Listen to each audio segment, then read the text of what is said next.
ಎಲ್ಲರಿಗೂ ನಮಸ್ಕಾರ. ಪ್ರಿಯ ವಿದ್ಯಾರ್ಥಿಗಳೇ, ಈ ದಿನ ನಾನು ಅಭ್ಯುದಯ ಕನ್ನಡ ಯೂಟ್ಯೂಬ್ ಚಾನಲ್ನಲ್ಲಿ ನಿಮಗಾಗಿ ಬಿಕಾಮ್ ವಿದ್ಯಾರ್ಥಿಗಳು ಮೊದಲನೇ ಸೆಮಿಸ್ಟರ್ NEP ಇವರಿಗಾಗಿ DS ಕರ್ಕಿ ಅವರ ಮತ್ತೊಂದು ಕವನವನ್ನು ಹೊತ್ತು ತಂದಿದ್ದೇನೆ. ಅದರ ವಿಶ್ಲೇಷಣೆ ನಿಮಗಾಗಿ ಇಲ್ಲಿ ಮಾಡ್ತಾ ಇದ್ದೀನಿ. DS ಕರ್ಕಿ ಅವರ ಬಗ್ಗೆ ಕಳೆದ ತರಗತಿನಲ್ಲಿ ಪರಿಚಯ ಮಾಡಿಕೊಂಡ್ವಿ. ಆದರೂ ಮತ್ತೊಮ್ಮೆ ನಿಮ್ಮ ನೆನಪಿಗಾಗಿ ಇನ್ನೊಮ್ಮೆ DS ಕರ್ಕಿಯವರ ಬಗ್ಗೆ ಹೇಳ್ತೀನಿ. DS ಕರ್ಕಿ, ದುಂಡಪ್ಪ ಸಿದ್ದಪ್ಪ ಕರ್ಕಿ. ಇವರು ಹುಟ್ಟಿದ್ದು 15/11/1907 ಜನನ ಆಯಿತು. ಬೆಳಗಾವಿ ಜಿಲ್ಲೆಯ ಹಿರೇಕೊಪ್ಪ ಎನ್ನುವ ಗ್ರಾಮದಲ್ಲಿ. ಇವರು ಬೆಳಗಾವಿಯ ಲಿಂಗರಾಜ ಕಾಲೇಜಿನಲ್ಲಿ ಪ್ರಾಧ್ಯಾಪಕರಾಗಿ ಸೇವೆಯನ್ನು ಸಲ್ಲಿಸಿದ್ದಾರೆ. ಹುಬ್ಬಳ್ಳಿಯ ಕಾಡಸಿದ್ದೇಶ್ವರ ಕಾಲೇಜಿನಲ್ಲಿ ಪ್ರಾಚಾರ್ಯರಾಗಿ ಕೆಲಸ ಮಾಡಿದ್ದಾರೆ. DS ಕರ್ಕಿಯವರ ವಿಶೇಷತೆ ಏನಪ್ಪ ಅಂದರೆ ಅವರ PhD ಥೀಸಿಸ್, ಅದು ಛಂದೋ ವಿಕಾಸ ಅಂತಕ್ಕಂಥದ್ದು. ಇವತ್ತಿಗೂ ಕೂಡ ಕನ್ನಡ ಸ್ನಾತಕೋತ್ತರ ವಿದ್ಯಾರ್ಥಿಗಳಿಗೆ ಅವಶ್ಯಕವಾಗಿರ್ತಕ್ಕಂಥ ಒಂದು ಕೃತಿ. ಅದು ಬಹಳ ಅದ್ಭುತವಾದ ಕೃತಿ. DS ಕರ್ಕಿಯವರ ಕವನ ಸಂಕಲನಗಳು ಯಾವುದು ಅಂದರೆ ನಕ್ಷತ್ರಗಾನ, ಭಾವತೀರ್ಥ, ಗೀತ ಗೌರವ, ಕರಿಕೆ, ಕಣಗಿಲು, ಈ ಥರದ ಕೃತಿಗಳನ್ನು ಅವರು ರಚನೆ ಮಾಡಿದ್ದಾರೆ. ಅವರ ಸಾಹಿತ್ಯವನ್ನು ನಾವು ಓದಿದಷ್ಟು ಕೂಡ ಖುಷಿ ಆಗ್ತಕ್ಕಂಥದ್ದು. ನೋಡಿ, 2 ಅಂಕದ ಪ್ರಶ್ನೆಯನ್ನು DS ಕರ್ಕಿಯವರ ಬಗ್ಗೆ ಕೇಳಿದಾಗ ನೀವು ಇಷ್ಟು ಬರೀಬೇಕಾಗ್ತದೆ. DS ಕರ್ಕಿಯವರಂದ್ರೆ ಪೂರ್ತಿ ಹೆಸರೇನು ಅಂತ, ಜೊತೆಗೆ ಅವರು ಎಲ್ಲಿ ಜನನವಾಯಿತು, ಅವರು ಏನು ಕೃತಿಗಳನ್ನು ರಚನೆ ಮಾಡಿದ್ದಾರೆ, ಅವ್ರು ಎಲ್ಲಿ ಕೆಲಸ ಮಾಡಿದ್ರು ಅನ್ನೋದು ಬರೆದರೂ ಕೂಡ ನಿಮಗೆ 2 ಅಂಕಗಳು ಸಿಗ್ತಕ್ಕಂಥದ್ದು. ಈಗ ಲಿಪಿಲತೆ ಅನ್ನುವ ಕವಿತೆಯನ್ನು ನಾವು ಒಂದ್ಸರಿ ನೋಡಿದ್ರೆ ಅದರ ವಿಶೇಷತೆ ಏನು? ಲಿಪಿ ಲತೆ ನೋಡಿ, ಆ ಶೀರ್ಷಿಕೆಯನ್ನು ನೀವು ಗಮನಿಸಿ. ಲಿಪಿ ಅಂದರೆ ಬರವಣಿಗೆ ಅಂತ, ಲತೆ ಅಂದರೆ ಬಳ್ಳಿ ಅಂತ. ಅಂದರೆ ಭಾರತ ದೇಶ ಮಾತ್ರ ಅಲ್ಲ, ಪ್ರಪಂಚದಲ್ಲಿ ಸಾಕಷ್ಟು ಭಾಷೆಗಳಿವೆ. ಒಂದು ಅಂದಾಜು ಪ್ರಕಾರ 3600ಕ್ಕೂ ಹೆಚ್ಚು ಭಾಷೆಗಳಿವೆ ಅಂತ ಹೇಳ್ತಾರೆ ಪ್ರಪಂಚದಲ್ಲಿ ಮಾತನಾಡ್ತಕ್ಕಂಥವ್ರು. ಆ ರೀತಿ ಮಾತನಾಡಬೇಕಾದ್ರೆ ಕೆಲವು ಭಾಷೆಗಳಿಗೆ ಬರವಣಿಗೆ ಇದೆ, ಲಿಪಿ ಇದೆ. ಕೆಲವು ಭಾಷೆಗಳಿಗೆ ಬರವಣಿಗೆ ಇಲ್ಲ, ಲಿಪಿ ಇಲ್ಲ. ಅಂಥವು ಎಷ್ಟೋ ಭಾಷೆಗಳಿವೆ. ತುಳು ಭಾಷೆ ಇರ್ಬೋದು, ತುಳು ನಮ್ಮ ನಾಡಲ್ಲೇ ಇರ್ತಕ್ಕಂಥ, ಅದಕ್ಕೆ ಲಿಪಿ ಕಾಣಿಸೋದಿಲ್ಲ. ಕೆಲವು ಭಾಷೆಗಳು ಮಾತ್ರ ಲಿಪಿ ಇದೆ. ಈಗ ಲಿಪಿ ಇರ್ತಕ್ಕಂಥ ಭಾಷೆ ನೋಡೋಕೆ ಹೋದರೆ ಕನ್ನಡ ಇದೆ, ತಮಿಳಿದೆ, ತೆಲುಗು ಭಾಷೆಗಿದೆ, ಮಲಯಾಳಂ ಇದೆ, ಮರಾಠಿಗಿದೆ. ಹೀಗೆ ಕೆಲವು ಭಾಷೆಗಳಿಗೆ ಬರವಣಿಗೆ ಇದೆ, ಲಿಪಿ ಇದೆ. ಕೆಲವು ಭಾಷೆಗಳಿಗೆ ಬರವಣಿಗೆಯ ಅಕ್ಷರಗಳು ಇಲ್ಲ. ಆದರೆ ಕನ್ನಡ ಭಾಷೆಗೆ ಸುಂದರವಾಗಿರ್ತಕ್ಕಂಥ ಬರವಣಿಗೆ ಅಕ್ಷರಗಳಿವೆ. ಅದನ್ನು ಕವಿ ಇಲ್ಲಿ ಪ್ರಶಂಸೆ ಮಾಡಿ ಈ ಕವನವನ್ನು ಬರೆದಿದ್ದಾರೆ. ಅದಕ್ಕೆ ಕನ್ನಡದ ಲಿಪಿ ಅಂತಕ್ಕಂಥದ್ದು ಅದು ರಾಣಿ ಅಂತೆ. ಲಿಪಿಗಳ ರಾಣಿ ಯಾವುದು ಅಂದರೆ ಕನ್ನಡ ಭಾಷೆ ಅಂತ. ಎಲ್ಲ ಪ್ರಪಂಚದಲ್ಲಿರುವ ಭಾಷೆಗಳ ಲಿಪಿಗಳಲ್ಲಿ ಅತ್ಯಂತ ಸುಂದರವಾಗಿರ್ತಕ್ಕಂತಹ ಲಿಪಿ ಹೊಂದಿರುವುದೇ ಕನ್ನಡ ಭಾಷೆ. ನೋಡಿ, ರಾಣಿ ಅಂದರೆ ಎಲ್ಲರನ್ನು ಕರೆಯೋಕ್ಕಾಗುತ್ತಾ? ಯಾರು ಸುಂದರವಾಗಿರ್ತಕ್ಕಂಥ ಹೆಣ್ಣಿರ್ತಾರೋ ಅವರನ್ನು ರಾಣಿ ಅಂತ ಕರೀತಾರೆ. ಹಾಗೆ ಕನ್ನಡ ಭಾಷೆ ಲಿಪಿಗಳ ರಾಣಿ. ಕನ್ನಡ ಲಿಪಿ ಅನ್ನೋದು, ಅದರೊಳಗೆ ಕನ್ನಡ ಕಲೆ ಅನ್ನೋದು ಮೈದೋರಿದೆ. ನಾಡಿನ ಸೊಬಗನ್ನು ಅದನ್ನು ವರ್ಣನೆ ಮಾಡ್ತಾ, ಹೂಬಳ್ಳಿಯ ರೀತಿ, ಒಂದು ಬಳ್ಳಿಯಲ್ಲಿ ಹೂ ಅರಳಿದಾಗ ಆ ಚೆಲುವನ್ನು ನೋಡೋದಕ್ಕೆ ಎಷ್ಟು ಚೆನ್ನಾಗಿರುತ್ತೆ ನೋಡಿ. ಅದನ್ನು ಇಲ್ಲಿ ಕವಿ ವರ್ಣನೆ ಮಾಡ್ತಾ ಇದ್ದಾರೆ. ಸುಂದರವಾಗಿರ್ತಕ್ಕಂಥ ಕವಿತೆಯನ್ನು ನಾನು ನಿಮಗಾಗಿ ಇಲ್ಲಿ ಅದನ್ನು ವಿವರಣೆ ಕೊಡ್ತಾ ಹೋಗ್ತೀನಿ. ಒಮ್ಮೆ ನಾವು ಪದ್ಯವನ್ನು ಒಂದ್ಸರಿ ಓದೋಣ. ಟೆಕ್ಸ್ಟ್ ಬುಕ್ಕು ತೆಗೆದಿಟ್ಕೊಂಡಿದ್ದೀರಾ? ಸರಿ, ಟೆಕ್ಸ್ಟ್ ಬುಕ್ಕನ್ನು ಓಪನ್ ಮಾಡಿಟ್ಕೊಳ್ಳಿ. ಲಿಪಿಲತೆ ಅಂತಕ್ಕಂಥದ್ದು DS ಕರ್ಕಿ ಅವರು ಬರೆದಿರ್ತಕ್ಕಂಥದ್ದು. ಒಂದ್ಸರಿ ನಿಧಾನವಾಗಿ ಆ ಕವಿತೆಯನ್ನು ನಾನು ಓದ್ತೀನಿ, ಆಮೇಲೆ ಅದರ ಬಗ್ಗೆ ವಿವರಣೆಯನ್ನು ಕೊಡ್ತಾ ಹೋಗೋಣ. ಆಗ್ಬೋದಾ ವಿದ್ಯಾರ್ಥಿಗಳೇ? ಒಂದ್ಸರಿ ಕೇಳಿಸ್ಕೊಳ್ಳಿ. ಎಂಥ ಚಂದದ ಬಳ್ಳಿ ಚೆಲ್ಲವರಿಹುದಿಹುದಿಲ್ಲಿ, ಚೆಲುವನರಸುವ ಜಾಣ ಬಂದು ನೋಡು. ಕನ್ನಡರ ಲಿಪಿಯಲ್ಲಿ ಕನ್ನಡದ ಕಲೆ ಎಲ್ಲೆಯನೇ ನಿಲುಕಿ ನಿಂದಿಹುದ ನೋಡಿ ಹಾಡು. ನಾಡ ಸೊಬಗೆ ಮರಳಿ ನಾಡಿಗರ ಹೃದಯದಲ್ಲಿ ಹೊಳೆದು ಕರದಿಂದಿಳಿದು ಬಂದಿರುವುದೇ. ಕರದಿಂದ ಇಳಿದು ಬಂದಿರುವುದೇ. ಹೂಬಳ್ಳಿಯಂದದಲ್ಲಿ ಸುಳಿದು ಇಂತು ಚಂದದಲ್ಲಿ ಲಿಪಿಯ ರೂಪವನಾಂತು ನಿಂದಿರುವುದೇ. ಮೊಗ್ಗಿನಂದದಿ ಕೆಲವು ಮಲರಿನಂದದಿ ಹಲವು ಕುಡಿ ಹೀಚು ಮಿಡಿಕಾಯಿಗಳಂತೆ ಕೆಲವು. ಕನ್ನಡ ಅಕ್ಕರಗಳಿವು ಬಳ್ಳಿಯನು ಏರಿಹವು ಬಗೆಯ ಬಳ್ಳಿಯನೇ ಅಲ್ಲಾಡಿಸುವುವು. ಕಲ್ಲಿನಲ್ಲಿ ಕಾವ್ಯದಲ್ಲಿ ಓಲೆಯಲ್ಲಿ ಲೋಹದಲ್ಲಿ ಭಿತ್ತಿಯಲ್ಲಿ ಈ ಬಳ್ಳಿ ಸುಳಿದಿರುವುದು. ಚಾಲುಕ್ಯ ಕಲಚೂರ್ಯ ಹೊಯ್ಸಳಾದೀಶ್ವರರ ಯುಗಗಳಲ್ಲಿ ಹೊಗರೇರಿ ಹರಡಿರುವುದು. ಕನ್ನಡಿಗರ ಆಂತರ್ಯದಿಂದಲೀ ಸೌಂದರ್ಯಲತೆ ಕೊನೆಯ ತಳೆದು ಬೆಳೆದು ಕನ್ನಡಮ್ಮನ ಕೊರಳ ಸರಕೆ ಮಲ್ಲಿಗೆಯ ಅರಳಿ ಸಲ್ಲಿಸುವುದು ಅವಳಡಿಯ ಬಳಿಗೆ ಸುಳಿದು. ನೋಡಿ, ಇದು ಸುಂದರವಾಗಿರ್ತಕ್ಕಂಥ ಒಂದು ಕವಿತೆ.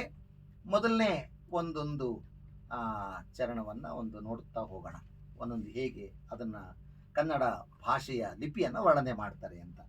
ಎಂಥ ಚಂದದ ಬಳ್ಳಿ ಚೆಲ್ಲಿಯೂರಿಹುದಿಲ್ಲಿ. ಕನ್ನಡ ಭಾಷೆಯ ಆ ಸಾಲುಗಳನ್ನು, ಆ ಅಕ್ಷರಗಳು ಬರೆದಿರ್ತಕ್ಕಂಥ ಏನೇನು ವಾಕ್ಯಗಳು ಚೆಲ್ಲಿದೆಯೋ ಅದನ್ನು ಹೇಳ್ತಾರೆ. ಎಂಥ ಚಂದದ ಬಳ್ಳಿ. ಅಕ್ಷರಗಳು ಕೂಡಿದ್ರೆ ತಾನೇ ವಾಕ್ಯ ಆಗೋದು ಅಲ್ವೇನ್ರಿ? ಅರ್ಥವನ್ನು ಕೊಡ್ತಕ್ಕಂತಹ ಪದಗಳ ಗುಂಪಿಗೆ ನಾವು ವಾಕ್ಯ ಅಂತ ಕರಿತೀವಿ. ಅಂತ ಪದಗಳಾಗಬೇಕೇನಾಗಬೇಕು? ಅಕ್ಷರಗಳಿರಬೇಕು.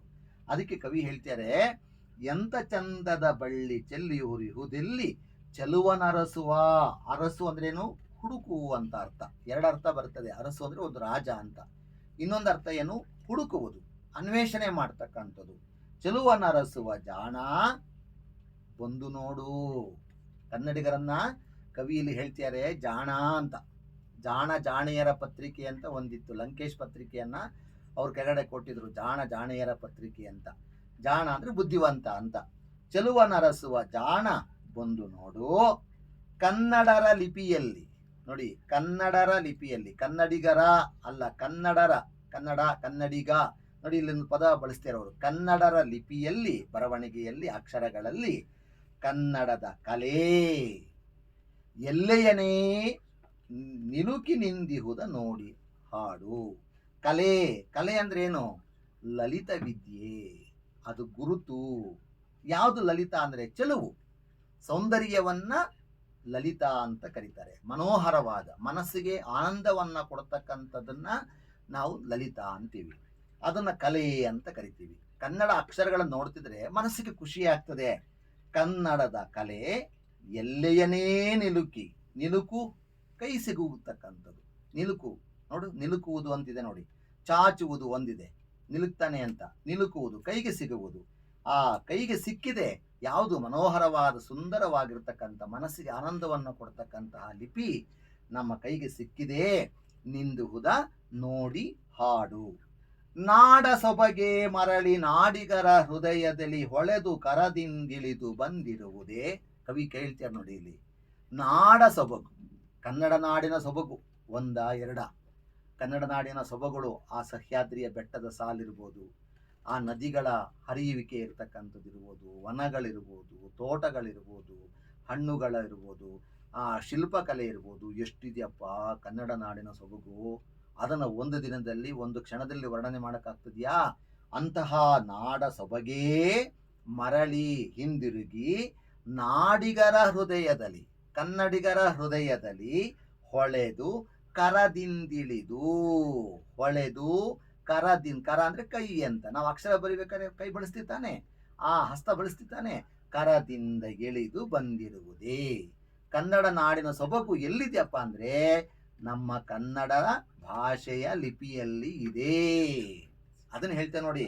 ಕನ್ನಡಿಗರ ಹೃದಯದಲ್ಲಿ ಹೊಳೆದು ಕರದಿಂದಿಳಿದು ಬಂದಿರುವುದೇ ಹೂಬಳ್ಳಿ ಅಂದದಲ್ಲಿ. ಹೇಗಿದೆ ಅದು? ಹೂವಿನ ಬಳ್ಳಿಯೋಪಾದಿಯಲ್ಲಿ. ಈಗ ನೋಡಿ, ಮಲ್ಲಿಗೆ ಹೂವಿನ ಬಳ್ಳಿ, ಜಾಜಿ ಹೂವಿನ ಬಳ್ಳಿ ಅಲ್ವಾ? ಮಲ್ಲಿಗೆನಲ್ಲೇ ಎಷ್ಟು ತರದ್ದು ನಮಗೆ ಸಿಗ್ತದೆ. ಸೂಜಿ ಮಲ್ಲಿಗೆ ಅಂತೆ, ಜಾಜಿ ಮಲ್ಲಿಗೆ ಅಂತೆ, ದುಂಡು ಮಲ್ಲಿಗೆ ಅಂತೆ.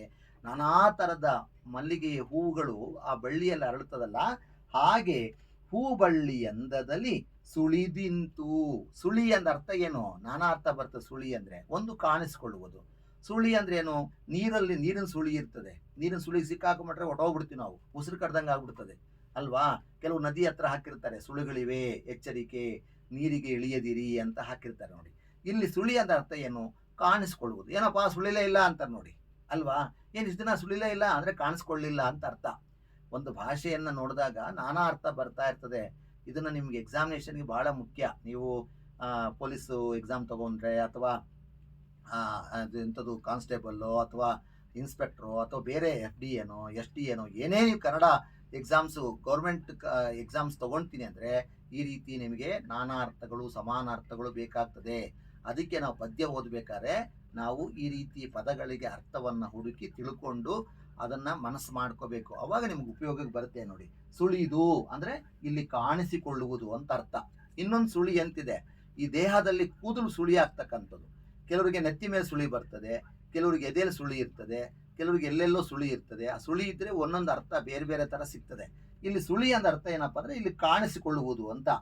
ಕನ್ನಡಗರ ಅಕ್ಕಳೆಗಳಿವು ಎಲ್ಲೈತು? ಸುಳಿದಿಂತು ಚಂದದಲ್ಲಿ. ಸುಳಿದು ಇಂತು, ಇಂತು ಅಂದ್ರೆ ಹೀಗೆ ಚೆಲುವಿನಲ್ಲಿ ತುಂಬಾ ಸುಂದರವಾಗಿ ಚಂದದಲ್ಲಿ ಲಿಪಿಯ ರೂಪವನ್ನಾಂತೂ, ಲಿಪಿಯ ರೂಪವನ್ನ ಅಕ್ಷರಗಳ ರೂಪವನ್ನ ಪಡೆದು, ಹಾಗೆ ಅಂತು ಅಂದ್ರೆ ಹಾಗೆ ರೂಪವನ್ನ ಅಂತೂ ನಿಂದಿರುವುದೇ. ನಮ್ಮ ಕಣ್ಮುಂದೆ ಹೇಗಿದೆಯಪ್ಪ ಅಂದ್ರೆ ನಾಡಿನ ಸೊಬಗು ಅಕ್ಷರಗಳ ರೂಪದಲ್ಲಿ ಕಂಡು ನಿಂತಿದೆ. ಕನ್ನಡ ನಾಡಿನ ಒಟ್ಟು ಸೌಂದರ್ಯ, ಅದು ಪ್ರಾಕೃತಿಕ ಸೌಂದರ್ಯ ಮತ್ತು ಅದು ಮಾನಸಿಕ ಸೌಂದರ್ಯ ಎರಡೂ ಸೇರಿ ನಮಗೆ ಕನ್ನಡ ಭಾಷೆಯ ಲಿಪಿಯಲ್ಲಿ ಅದು ಕಾಣಿಸ್ಕೊಳ್ತಿದೆ. ಹೇಗಿದೆ? ಮೊಗ್ಗಿನಂದದಿ ಕೆಲವು, ಮಲರಿನಂದದಿ ಹಲವು, ಕುಡಿಹೀಚು ಮಿಡಿ ಕಾಯಿಗಳಂತೆ ಕೆಲವು, ಕನ್ನಡ ಅಕ್ಕರಗಳಿವು ಬಳ್ಳಿಯನ್ನು ಏರಿಹವು, ಬಗೆಯ ಬಳ್ಳಿಯನೇ ಅಲ್ಲಾಡಿಸುವು. ಎಷ್ಟು ಚೆನ್ನಾಗಿ ಕವಿ ಹೇಳ್ತಾನೆ ನೋಡಿ. ಮೊಗ್ಗಿನಂದದಿ ಕೆಲವು, ನೋಡಿ ಮೊಗ್ಗು ಇನ್ನ ಪೂರ್ತಿ ಅರಳಿಲ್ಲ. ಈಗ ಸಂಪಿಗೆ ಮೊಗ್ಗು ನೋಡಿ ಎಷ್ಟು ಚೆನ್ನಾಗಿ ಕಾಣಿಸುತ್ತೆ, ಮಲ್ಲಿಗೆ ಮೊಗ್ಗು ನೋಡಿ ಎಷ್ಟು ಚೆನ್ನಾಗಿ ಕಾಣಿಸುತ್ತೆ ಅಲ್ವಾ. ಮಲ್ಲಿಗೆ, ಸಂಪಿಗೆ, ಜಾಜಿ ಅಥವಾ ಬೇರೆ ಬೇರೆ ಥರದ ಗುಲಾಬಿ, ಹೀಗೆ ಅನೇಕ ರೀತಿಯ, ಅಥವಾ ನಿಮ್ಮ ಕಮಲದ ಮೊಗ್ಗು ಅದನ್ನ ಅರಳಿರೋದಿಲ್ಲ. ಆ ರೀತಿ ಕೆಲವು ಮೊಗ್ಗಿನಂದಿದಂತೆ ಅಕ್ಷರಗಳು ಹೆಂಗಿದಪ್ಪ ಅಂದ್ರೆ ಮೊಗ್ಗು ತರ ಕಾಣಿಸುತ್ತಂಥದ್ದು. ಅದು ಅಂದ್ರೆ ಪೂರ್ತಿ ಅರಳಿರೋದಿಲ್ಲ. ಅದು ಮೊಗ್ಗಿನಂದದಿ ಕೆಲವು, ಮಲರಿನಂದದಿ ಹಲವು. ಮಲರು ಅಂದ್ರೆ ಹೂ ಅಂತ, ಹೂ ಅರಳಿರ್ತಕ್ಕಂಥ ಹೂವಿನಂತೆ. ಈಗ ರಾ ಅನ್ನೋ ಅಕ್ಷರ ಇರ್ಬೋದು, ಳ ಅಂತಕ್ಕಂಥ ಅಕ್ಷರ ಇರ್ಬೋದು, ಕ ಅಂತಕ್ಕಂಥ ಅಕ್ಷರ ಇರ್ಬೋದು, ಠ ಅಂತಕ್ಕಂಥ ಅಕ್ಷರ ಇರ್ಬೋದು. ಅದು ಸಣ್ಣದೆ ಕಾಣಿಸುತ್ತೆ. ಕೆಲವು ಯಾ ನೋಡಿ, ಗ ಅಲ್ವಾ, ಮಾ, ಜ, ಝ ನೋಡಿ, ಅವೆಲ್ಲ ಸ್ವಲ್ಪ ಅರಳಿರೋ ತರ ಹೂ ತರ ಕಾಣಿಸುತ್ತಂತೆ. ಮೊಗ್ಗಿನಂದದಿ ಕೆಲವು, ಮಲರಿನಂದದಿ ಹಲವು, ಕುಡಿಹೀಚು ಮಿಡಿಕಾಯಿಗಳಂತೆ ಕೆಲವು. ಕುಡಿ ಆಗ್ತಾನೆ, ಕುಡಿ ಅದು ಮಲರ್ ಅಲ್ಲಿ ತಾನೇ ಒಂದು ಚಿಗುರ್ತಾ ಇರತ್ತ ರೀತಿಯಲ್ಲಿ ಕುಡಿ ಅಂತ. ಹೀಚು, ಹೀಚುಕಾಯಿ, ಮಿಡಿಕಾಯಿ. ಮಿಡಿ ಅಂದ್ರೆ ಅರ್ಥ ಏನಪ್ಪಾ ಅಂದ್ರೆ ನಮ್ಗೆ ಇಲ್ಲಿ ಇದೆ ನೋಡಿ, ಮಿಡಿ ಅಂತಕ್ಕಂಥ ಎಳೆಗಾಯಿ ಅಲ್ವಾ. ಮಿಡಿ ಉಪ್ಪಿನಕಾಯಿ ಅಂತ ಬರುತ್ತೆ ನೋಡಿ. ಮಾವಿನಕಾಯಿನಲ್ಲಿ ಸಣ್ಣ ಸಣ್ಣ ಕಾಯಿಗಳನ್ನೇ ಉಪ್ಪಿನಕಾಯಿಗೆ ಹಾಕ್ಬಿಡ್ತಾರೆ ಅಲ್ವಾ. ಮಿಡಿಗಾಯಿ ಅಂತ ನೋಡಿ. ಅಂದ್ರೆ ಪೂರ್ತಿ ಪಕ್ವವಾಗದೆ ಇರತಕ್ಕಂಥ ಸಣ್ಣದಾಗಿರ್ತಕ್ಕಂಥದ್ದು ಅದು ಮಿಡಿ. ಹೀಚುಕಾಯಿಗಳು ಇನ್ನ ತುಂಬಾ ಪಕ್ವವಾಗದೆ ಇರತಕ್ಕಂಥ ಹೀಚು. ಕೆಲವರು ಬೆಳವಣಿಗೆ ಸಾಲದು, ಅವ್ರು ಹೀಚ್ ಅಂತಾರೆ. ಅಯ್ಯೋ ಹೀಚು ಅಷ್ಟೊಂದು ಚೆನ್ನಾಗಿ ಕಾಣಿಸಲ್ಲಪ್ಪ. ಆ ರೀತಿನೂ ಕೆಲವು ಅಕ್ಷರಗಳಿವೆ. ಮಿಡಿಗಳಿಂತಿವೆ, ಕುಡಿಯಂತಿದೆ, ಮಿಡಿಗಾಯಿಗಳಂತೆ ಕೆಲವು. ಕನ್ನಡ ಅಕ್ಕರಗಳಿವು. ಅಕ್ಕರ ಅಕ್ಷರ ತತ್ಸಮ ತದ್ಭವ. ಕನ್ನಡ ಅಕ್ಕರಗಳಿವು ಬಳ್ಳಿಯನ್ನು ಏರಿಹವು. ಎಲ್ಲಿವೆ ಅವೆಲ್ಲ? ಕನ್ನಡ ಭಾಷೆಯ ಲಿಪಿಯ ಲತೆಯಲ್ಲಿ ಅವೆಲ್ಲ ಏರಿದೆಯಂತೆ. ಬಗೆಯ ಬಳ್ಳಿಯನ್ನೇ ಅಲ್ಲಾಡಿಸುವು. ಬಗೆ ಅಂದ ಅರ್ಥ ಏನು? ಮನಸ್ಸು ಅಂತ ಒಂದು ಅರ್ಥ. ಇನ್ನೊಂದು ಅರ್ಥ ಏನು? ರೀತಿ ಅಂತ. ಎರಡು ಅರ್ಥ ಇದೆ. ಎಂಥದು? ಬಗೆಯ ಬಳ್ಳಿಯನ್ನೇ, ಮನಸ್ಸಿನ ಬಳ್ಳಿಯನ್ನೇ ಇದು ಸೋರೆಗೊಳ್ಳುವಂತೆ ಅಲ್ಲಾಡಿಸ್ತಾ ಇದೆ. ರೀತಿಯನ್ನೇ, ಬಳ್ಳಿಯನ್ನೇ ಅಲ್ಲಾಡಿಸುವು. ಈ ಅಕ್ಷರಗಳು ಎಲ್ಲೆಲ್ಲಿದೆ? ಇದಾಯ್ತು. ಮುಂದೆ ಎಷ್ಟು ಚೆನ್ನಾಗಿ ಹೇಳ್ತಾ ನೋಡಿ. ಈ ಕನ್ನಡ ಲಿಪಿ ಎಲ್ಲೆಲ್ಲಿ ಕಾಣಿಸುತ್ತೆ ನಮಗೆ? ಕಲ್ಲಿನಲ್ಲಿ. ಕಲ್ಲಿನಲ್ಲಿ ಯಾವುದನ್ನ? ಶಿಲಾಶಾಸನಗಳು ಅಲ್ವಾ? ಶಿಲಾಶಾಸನಗಳು. ಎಷ್ಟು ಜನ ಕವಿಗಳು ಶಿಲೆಯಲ್ಲಿ ಶಾಸನ ಬರೆಸಿದ್ದಾರೆ ನೋಡಿ ಅಲ್ವಾ? ಕಪ್ಪೆ ಅರೆಬಟ್ಟನ ಶಾಸನ ಇರ್ಬೋದು, ಅಥವಾ ನಮ್ಮ ಹಲ್ಮಿಡಿ ಶಾಸನ ಇರ್ಬೋದು, ಕೃಷ್ಣದೇವರಾಯನ ಶಾಸನ ಇರ್ಬೋದು.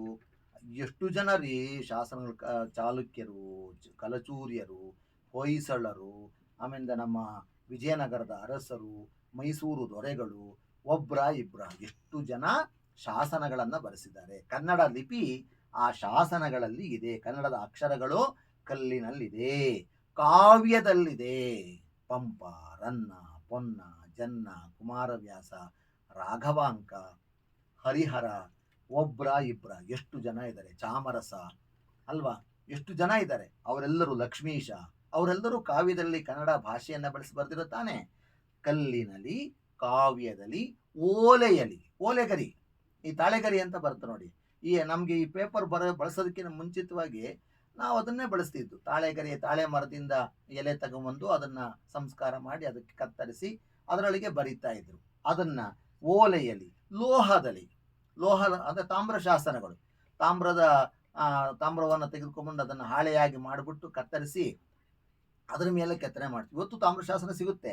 ಲೋಹದಲ್ಲಿ, ಭಿತ್ತಿಯಲ್ಲಿ. ಭಿತ್ತಿ ಅಂದರೆ ಎರಡು ಅರ್ಥ ಇದೆ. ಒಂದು ಗೋಡೆ ಅಂತ ಒಂದು ಅರ್ಥ ಭಿತ್ತಿ ಅಂದರೆ, ಇನ್ನೊಂದು ಮುರಿಯುವುದು ಅಂತ. ಇದನ್ನ ಈ ಭಿತ್ತಿ ಅನ್ನೋದಕ್ಕೆ ನೀವು ಜ್ಞಾಪಕ ಇಟ್ಕೋಬೇಕು. ಎಸ್.ಎಲ್. ಭೈರಪ್ಪ ಅವ್ರದ್ದು ಅವರ ಒಂದು ಆತ್ಮಕಥನ, ಅವರ ಆತ್ಮಕಥನ ಯಾವುದು ಅಂದರೆ ಭಿತ್ತಿ ಅಂತ. ಆ ಭಿತ್ತಿ ಅನ್ನೋದು ಇದೆಲ್ಲ, ಇಂಥವೆಲ್ಲ ಎಕ್ಸಾಮಿನೇಷನ್ ಕೇಳ್ತಾರೆ, ಕಾಂಪಿಟೇಟಿವ್ ಎಕ್ಸಾಮಿನೇಷನ್ ಕೇಳ್ತಾರೆ. ಈಗ ಕುವೆಂಪು ಅವರ ಆತ್ಮಕಥನದ ಹೆಸರೇನು? ನೆನಪಿನ ದೋಣಿಯಲ್ಲಿ. ಶಿವರಾಮ್ ಕಾರಂತರ ಆತ್ಮಕಥನ ಹೆಸರೇನು? ಹುಚ್ಚು ಮನಸ್ಸಿನ 10 ಮುಖಗಳು. ಅದೇ ರೀತಿಯಲ್ಲಿ ಭಿತ್ತಿ ಅನ್ನೋದು ಎಸ್.ಎಲ್. ಭೈರಪ್ಪ ಅವ್ರದ್ದು. ಇಲ್ಲಿ ನಾವು ತಗೋಬೇಕಾದ ಯಾವುದು? ಗೋಡೆ. ಗೋಡೆ ಮೇಲೆ ಬರೆಯೋದಿಲ್ವೇನ್ರಿ ನಾವು ಕನ್ನಡ ಭಾಷೆನಲ್ಲಿ? ಆದರೆ ನೀವೆಲ್ಲೆಲ್ಲೋ ಬರೀತೀರ ಬಿಡಿ. ನೀವು ಎಲ್ಲಿ ಕನ್ನಡ ಭಾಷೆ ಇಷ್ಟು ಪವಿತ್ರವಾಗಿರೋದನ್ನ ಎಲ್ಲೆಲ್ಲೋ ಬರೆದ್ಬಿಟ್ಟು ಅದರ ಮೌಲ್ಯವನ್ನು ಹಾಳು ಮಾಡಿಬಿಡ್ತೀರ. ಅದಲ್ಲ, ಇಲ್ಲಿ ಗೋಡೆನಲ್ಲಿ ಬರೀತಕ್ಕಂಥದ್ದು. ಆ ಗೋಡೆಯಲ್ಲಿ ಮತ್ತೆ ಇನ್ನೆಲ್ಲಿದೆ? ಈ ಬಳ್ಳಿ ಸುಳಿದಿರುವುದು. ಈ ಬಳ್ಳಿ ಸುಳಿದಿರುವುದು. ಚಾಲುಕ್ಯ, ಕಲಚೂರ್ಯ, ಹೊಯ್ಸಳಾದೀಶ್ವರರ, ನಮ್ಮ ನಾಡನಾಳದ್ರಲ್ಲ, ಗಂಗ, ಕದಂಬ, ರಾಷ್ಟ್ರಕೂಟ, ವಿಕ್ರಮ, ಚಾಲುಕ್ಯ, ವೀರಬಲ್ಲಾಳರು ಅಲ್ಲೇನಪ್ಪ, ಅವರೆಲ್ಲರ ಕಾವ್ಯಗಳಲ್ಲಿ ಆ ಯುಗಗಳಲ್ಲಿ ಹೊಗರೇರಿ, ಹೊಗರು ನೋಡಿ. ಆ ಹೊಗರು ಅಂತಕ್ಕಂಥ ಅರ್ಥ ಏನು? ಪ್ರಕಾಶಿಸು, ಹೆಚ್ಚಳವಾಗ್ತಕ್ಕಂಥದ್ದು. ನಮ್ಮ ಭಾಷೆ ಅದು ಪ್ರಕಾಶಿಸಿದೆ, ವೈಭವದಿಂದ ಕೂಡಿದೆ. ಹೊಗರೇರಿ ಹರಡಿರುವುದು. ಎಲ್ಲ ಕಡೆಗೂ ಹರಡಿದೆ. ನಮ್ಮ ನಾಡು, ಕನ್ನಡ ನಾಡನ್ನು ಬಿಟ್ಟು ಬೇರೆ ಬೇರೆ ದೇಶಗಳಲ್ಲಿ ಹಾಗೆ ನೋಡಿದ್ರೆ ನಮ್ಮ ಪಂಪ ಭಾರತ ಸಿಕ್ಕಿದ್ದು ಮಧ್ಯಪ್ರದೇಶದಲ್ಲಿ, ಕನ್ನಡದಲ್ಲಿ ಸಿಗಲೇ ಇಲ್ಲ. ಯಾವುದಪ್ಪ? ವಿಕ್ರಮಾರ್ಜುನ ವಿಜಯ ಪಂಪ ಬರೆದಿರೋದು ನಮ್ಮ ಕನ್ನಡ ಅಲ್ಲಿರ್ತಕ್ಕಂಥ ಒಂದು ಜೈನ ಮಠದಲ್ಲಿ ಸಿಕ್ತದು. ಹಾಗಾಗಿ ಕನ್ನಡ ಭಾಷೆಯನ್ನ ಬಳಸ್ತಿದ್ದಂಥವರು ಕರ್ನಾಟಕದ ಮಾತ್ರವಲ್ಲ, ಭಾರತ ದೇಶದ ಉದ್ದಗಲಕ್ಕೂ ಇದ್ರು. ಅದು ಕಾಶಿಲಿದ್ರು, ಕನ್ಯಾಕುಮಾರಿಲೂ ಇದ್ರು, ಕಾಶ್ಮೀರದಲ್ಲೂ ಇದ್ರು ಅಲ್ವೇನ್ರಿ? ಕಾಶ್ಮೀರದ ರಾಜ ನಮ್ಮ ಕನ್ನಡ ನಾಡಿಗೆ ಬಂದು ಅವನು ರಾಜತ್ವವನ್ನೇ ತೊರೆದು ಶರಣರ ಜೊತೆಗೆ ಸೇರಿಕೊಂಡು ಅವನು ಕಟ್ಟಿಗೆಯನ್ನ ಕಡಿದು ಮಾರಾಟ ಮಾಡಿ ಅವನ ಜೀವನ ನಡೆಸ್ತಿದ್ದಂತೆ ಏನ್ರಿ. ಅದು ನಿಮಗೆ ಸಿಗ್ತದೆ, ವಚನಗಳು ಸಿಗ್ತದೆ ಅವನು ಬರೆದಿರ್ತಕ್ಕಂಥದ್ದು. ಹಾಗಾಗಿ ಕನ್ನಡ ನಾಡು ಅನ್ನೋದು ಅದು ವಿಶ್ವವಿಖ್ಯಾತ. ಏಕೆಂದರೆ ಗ್ರೀಕ್ನ ಭಾಷೆಯಲ್ಲಿ ಕನ್ನಡ ಪದಗಳು ಇದ್ವು ಅನ್ನೋದು ಕೂಡ ಗೊತ್ತಾಗುತ್ತೆ. ಹಾಗಾಗಿ ಕನ್ನಡ ಅನ್ನೋದು ಎಲ್ಲ ಕಡೆಗೂ ಹರಡಿರ್ತಕ್ಕಂಥದ್ದು. ಯುಗಗಳಲ್ಲಿ ಹೊಗರೇರಿ ಹರಡಿರುವುದು. ಕನ್ನಡಿಗರ ಆಂತರ್ಯದಿಂದಲೇ. ಪದ ಎಷ್ಟು ಚೆನ್ನಾಗಿದೆ ನೋಡಿ, ಆಂತರ್ಯ. ಕನ್ನಡಿಗರ ಆಂತರ್ಯ. ಆಂತರ್ಯ ಅಂದ್ರೇನು? ಮನಸ್ಸು. ಅವನ ಆಂತರ್ಯ ಏನಪ್ಪ ನಮ್ಗೆ ಗೊತ್ತಿಲ್ಲ ಅಂತಾರೆ. ಈ ಪದ ಸ್ವಂತ ವಾಕ್ಯ ರಚನೆ ಮಾಡ್ಬೇಕಾದ್ರೆ ಆಂತರ್ಯ ಅಂದ್ರೆ ಮನಸ್ಸು. ಕನ್ನಡಿಗರ ಆಂತರ್ಯದಿಂದಲೇ, ಮನಸ್ಸಿನಿಂದಲೇ ಸೌಂದರ್ಯಲತೆ ಕೊನರಿ. ಕೊನರು ಅಂದ್ರೆ ಚಿಗುರುವುದು. ಕೊನರು, ಚಿಗುರುವುದು. ನಿಮ್ಗೆ ಬಸವಣ್ಣವ್ರೊಂದು ವಚನ ಬರುತ್ತೆ, ನೀನೊಲಿದರೆ ಕೊರಡು ಕೊನರುವುದಯ್ಯ. ಬಹಳ ಇಷ್ಟವಾಗಿರ್ತಕ್ಕಂಥ ಸಾಲು ನನಗೆ. ದೈವ ಒಲಿದ್ರೆ ಚಿಗುರುತ್ತದಂತೆ. ಯಾವುದು? ನೀನೊಲಿದರೆ ಕೊರಡು, ಮರದ ಒಣಗೋಗಿರ್ತಕ್ಕಂಥ ಒಂದು ಕೊರಡು, ಒಂದು ಮರದ ತುಂಡು ದೈವ ಒಲಿದ್ರೆ ಅದೇ ಚಿಗುರು ಬಿಡುತ್ತದಂತೆ. ಚಿಗುರು ಅನ್ನೋದಕ್ಕೆ ಅರ್ಥ ಏನು? ಕೊನರು.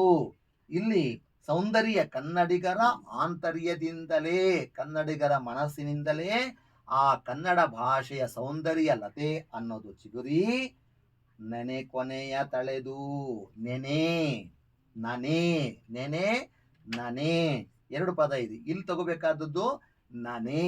ಸ್ವಲ್ಪ ನಾಕೆ ಏತ್ವ ಎಲ್ಲಿ ಬೇರೆ ಕೊಟ್ಬಿಟ್ರೆ ಬೇರೆ ಅರ್ಥ ಬರ್ತದೆ ನೋಡಿ. ನನೆ, ನನೆ ಅಂದ್ರೆ ಮೊಗ್ಗು, ಹೂವು. ಇನ್ನೊಂದಿದೆ ನೆನೆ ನನೆ, ನನೆ ಅಂದ್ರೂ ಕೂಡ ಒದ್ದೆ ಆಗುವಂತನೂ ಇದೆ. ಇಲ್ಲಿ ನನೆ ಕೊನೆಯ, ಹೂವಿನ ಮುಗ್ಗಿನ ಕೊನೆಯನ್ನ ತಳೆದು. ತಳೆದು ಅಂದ ಅರ್ಥ ಏನು? ಧರಿಸು. ಕ್ರಿಯಾಪದ, ಕ್ರಿಯಾವಾಚಕ ಬರ್ತಕ್ಕಂಥದ್ದು ಧರಿಸಿ, ಬೆಳೆದು ಕನ್ನಡಮ್ಮನ ಕೊರಳ ಸರಕೆ. ಯಾರ ಸರಕ್ಕೆ? ಕನ್ನಡಮ್ಮನ, ಆ ಕನ್ನಡ ತಾಯಿ ಭುವನೇಶ್ವರಿ ದೇವಿಯ ಕೊರಳ ಸರಕೆ, ಕೊರಳಿನ ಸರಕ್ಕೆ ಮಲ್ಲಿಗೆಯ ಅರಳಿ. ಮಲ್ಲಿಗೆ ಹೂವು ಅತ್ಯಂತ ಶ್ರೇಷ್ಠ, ಅದಕ್ಕೆ ಮೈಸೂರು ಮಲ್ಲಿಗೆ ಅನ್ನೋದು. ಕನ್ನಡ ನಾಡಿನಲ್ಲಿ ವಿಶೇಷವಾದ ಹೂವು ಯಾವುದಪ್ಪ ಅಂದರೆ ಮಲ್ಲಿಗೆ. ಮಲ್ಲಿಗೆ ಹೂವಿನಲ್ಲೇ ಸೌಂದರ್ಯ ಇದೆ, ಮಲ್ಲಿಗೆ ಹೂವಿನಲ್ಲಿ ಪ್ರೀತಿ ಇದೆ, ಮಲ್ಲಿಗೆಯ ಹೂವಿನಲ್ಲಿ ಆ ಸೊಬಗಿದೆ. ಆ ಮಲ್ಲಿಗೆಯ ಅರಳಿ ಸಲ್ಲಿಸುವುದು ಅವಳಡಿಯ. ಅಡಿ ಅಂದ ಅರ್ಥ ಏನು? ಪಾದ ಅಂತ. ಆ ಪಾದಕ್ಕೆ ಬಳಿಗೆ ಸುಳಿದು ಅಂತ ಹೇಳ್ತಾರೆ. ಬಳಿಗೆ ಸುಳಿದು, ಸುಳಿದು ಅನ್ನೋದು ಅರ್ಥ. ಇನ್ನೊಂದು ಅರ್ಥ ಇಲ್ಲಿ ಬರ್ತಂದ್ರೆ ಕಾಣಿಸಿಕೊಳ್ಳುವುದು. ಆ ಥರ ಆ ಕಾಣಿಸ್ಕೊಳ್ತಾ ಇದೆ.